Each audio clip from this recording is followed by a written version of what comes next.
Пайғамбарыбыз саллаллаху алейхи ва саллям hadisтерде баян кылгандай, ар бир түнү Алла Таала 3-чү жарым түндө ушундай деп пенделерине кайрылат.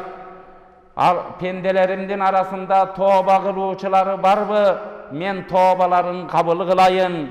Пенделеримдин арасында мага ушул учурларда истигфар кылып аткан барбы? Кечирим сурап аткан барбы? Мен кечиримдерин кабыл кылайын. Пенделеримдин арасында менден бир нерсени сурап аткан барбы? Сураганын берейин.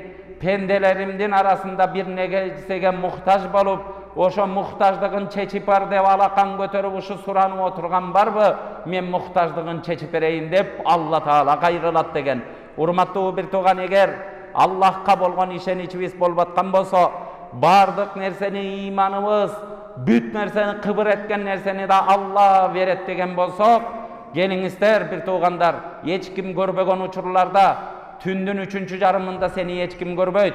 Жума намазга келип калышыңды башка бирөө келип калышы мүмкүн. Мечиттерге келгениңди көрүшү мүмкүн. Башка садака берип атканыңды көрүшү мүмкүн. Бирок түндүн 3-чү жарымында туруп атканыңды өзүң анан Алла Таалага гана билет. Жаныңда жаткан аялың да билбей калат.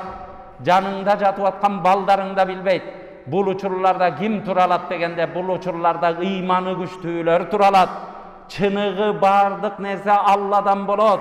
Алла Таала ушундай улуу зат, кудуреттин ээси болгон зат Алла Таала. Алла Таалага мен алакан жаяйынчы, ушундай учурларда кызуу уйкуларымды бөлөйүнчү, даараттарды алып, Алла Тааланын астында намаз окуп, Кудай Тааладан истигфар кылайынчы, тооба кылайынчы, муктаждыктарымды сурайынчы деген адамдар гана туралат. Урматтуу бир тууган, чыныгы ыйманы чыныгы толук болгон инсандар ошентип тахажжуд намаздарда туралат. Ар бирибиз бир сурап көрөлүчү. Өмүрүбүз, кээ бирөөбүз 50 жыл жашаганыбыз бар, 30 жыл жашаган, 25 жыл жашаган ар кандай инсан отурабыз.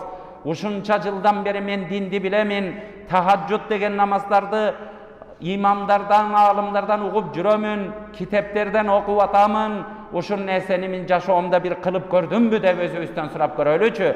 Бирок кылбай турган болсок, дагы бир жолу өзүбүздүн ыйманыбыз менен бир алышып, о Аллахым мага бекем ыйман берчи. Мен дагы ушу түн жарымдарда дуа кабыл боло турган учурларда, өзүң пенделерге кайрылган учурларга туш келип бир дуа кылайынчы деп Алла Тааладан бир күч, бир жардам сурайлы. Урматтуу бир тууган,